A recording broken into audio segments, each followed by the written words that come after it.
లోక్సభ ఎన్నికలు చూసుకున్నట్లయితే ఉన్న 17 స్థానాల్లో కాంగ్రెస్కి ఎన్ని స్థానాలు వస్తాయని చెప్పేసి అనుకుంటున్నారు? మీరు ఉన్న మీ భువనగిరి స్థానికంలో ఉన్న అక్కడ ఎవరు గెలుస్తారని చెప్పేసి మీరు అభిప్రాయపడుతున్నారు? ఇప్పుడు జరగబోయే లోక్సభ ఎలక్షన్లల్లో 17 స్థానాలకి దగ్గర 14 నుంచి 15 స్థానాలకు 100% వస్తాయని మేము భావిస్తున్నాం. నాది వచ్చేసి భువనగిరి కాన్స్టిట్యున్సీ. భువనగిరి కాన్స్టిట్యున్సీలో ఖచ్చితంగా చామల కిరణ్ కుమార్ రెడ్డి గారు గెలుపు పొందుతారు. ఆయననే వస్తాడని చెప్పేసి అంత ఖచ్చితంగా ఎందుకు మీరు చెప్పగలుగుతున్నారు? ఎందుకంటే అక్కడ ఒక దిక్కు బీఆర్ఎస్ ఇట్లా ఉంది, అక్కడ కమ్యూనిస్టుల అడ్డా అని చెప్పేసి ఇంతకుముందుకు చాలా వరకు అని చెప్పేసి అనుకుంటున్నారు. ఆ కమ్యూనిస్టు భావజాలంలో ఉన్న వాళ్ళు వేరే పార్టీలో ఉన్న అక్కడ రాదని చెప్పేసి అనుకోవచ్చా?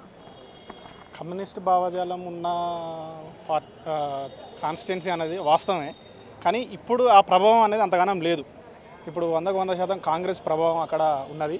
బీజేపీ అనేది ఇప్పుడు ఉమ్మడి నల్గొండ జిల్లాల చూసుకుంటే బీజేపీ అనేది నిల్లు.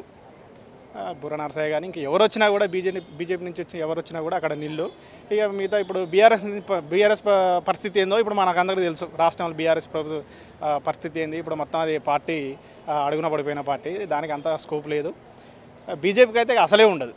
100% కిరణ్ కుమార్ అన్న గారు వస్తారు. అంటే ఈ పార్టీ మారుతున్నారు కదా ఈ రాజకీయ నాయకులు, పార్టీ మారి ఈ విధంగా పార్టీలోకి వస్తే వాళ్ళని తీసుకోవడం కరెక్ట్ అని చెప్పేసి అనుకోవచ్చా? మీరు యువత కదా, మీరే ఆలోచించండి. ఎందుకంటే నెక్స్ట్ నెక్స్ట్ జనరేషన్ ఇంకో తరంలో నెక్స్ట్ అదే విధంగా అయితే పార్టీ కాదు, నెక్స్ట్ రేపటి జనరేషన్కి భవిష్యత్తు ఉంటుందని చెప్పేసి అనుకోవచ్చు. ఇప్పుడు పార్టీలు మారడం అనేది ఇప్పుడు గతంలో కేసీఆర్ గారు ఏదో ప్రలోభ పెట్టో లేకపోతే ఏదో రకంగా మొత్తం మీద అయితే ప్రతిపక్ష హోదా లేకుండా చేసిన పరిస్థితి. సో అట్లాంటిది అది వెరీ కామన్. పార్టీలు మారడం అనేది అది మేము సాధారణంగా ఆహ్వానిస్తున్నాం.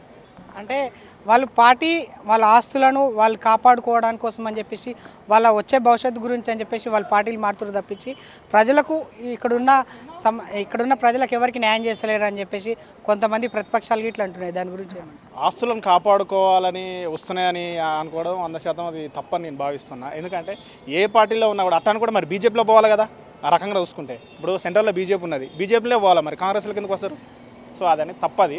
కాంగ్రెస్లోకి ఎందుకు వస్తున్నారంటే 6 గ్యారంటీలు అయినా సరే లేకపోతే ఇంకా వేరే వివిధ పథకాలను ఆకర్షితులై ఇక్కడ ఉన్నటువంటి నాయకులతోటి కలిసి పనిచేయడానికి వస్తున్నారని మేము భావిస్తాము.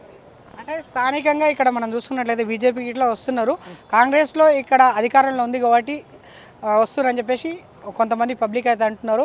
ఇదే విధంగా చూసుకున్నట్లయితే లోక్సభ ఎన్నికల తర్వాత ఈ రేవంత్ రెడ్డి పాలన ఇదే విధంగా ఉంటుందని చెప్పేసి మనం అనుకోవచ్చా? లేకపోతే ప్రజలను పట్టించుకుంటాడా మెయిన్గా లోక్సభ ఎన్నికల తర్వాత? ఓట్ల పేరు చెప్పుకొని అధికారంలోకి వచ్చిందని చెప్పేసి ప్రతిపక్షాలు అంటున్నాయి కదా. అయితే మీరు అన్నారు కాంగ్రెస్లకే వస్తున్నారు అన్నారు. కాంగ్రెస్లకే ఎందుకు? ఇప్పుడు బీజేపీలకే పోవచ్చు కదా. ఆల్రెడీ సెంట్రల్లో బీజేపీ ఉన్నది కదా. కాంగ్రెస్ మన తెలంగాణలో బీజేపీ లేదు కదా, కాంగ్రెస్ ఉన్నది కదా. సో మీరు అన్నది తప్పది. 100% కాంగ్రెస్లకు ఎందుకు వస్తున్నారంటే కలిసి పనిచేయడానికి వస్తున్నారు. ఇంకొకటి ఏంటంటే కాంగ్రెస్ ప్రభుత్వం ఉన్నది, మరి బీజేపీకి కాంగ్రెస్కి ఎటువంటి లింకప్ లేదుగా. ఏ పార్టీలో ఉన్నా కూడా వాళ్ళు అటాక్ చేస్తారు కదా, వాళ్ళు ఈడీ రైట్స్ మనం చూస్తూనే ఉన్నాం. సో అది అంతా తప్పది. కలిసి పనిచేయడం కోసం మాత్రమే వస్తున్నారని భావిస్తున్నాను. అంటే రేవంత్ రెడ్డి ఫస్ట్ నుంచి చూసుకుంటే బీజేపీ, దాని తర్వాత టీడీపీ, దాని తర్వాత కాంగ్రెస్లోకి వచ్చింది కదా. మరి ఇదే విధంగా ఈ ప్రభావం ఏమన్నా ఉంటుండొచ్చా? దాని తర్వాత ఒకవేళ పార్టీ మారే అవకాశాలు ఉండొచ్చా? ఇప్పుడు అంత ఈజీగా అట్లాంటి స్టెప్ తీసుకోరని మేము భావిస్తున్నాం. 100% అట్లా ఏం జరగదు.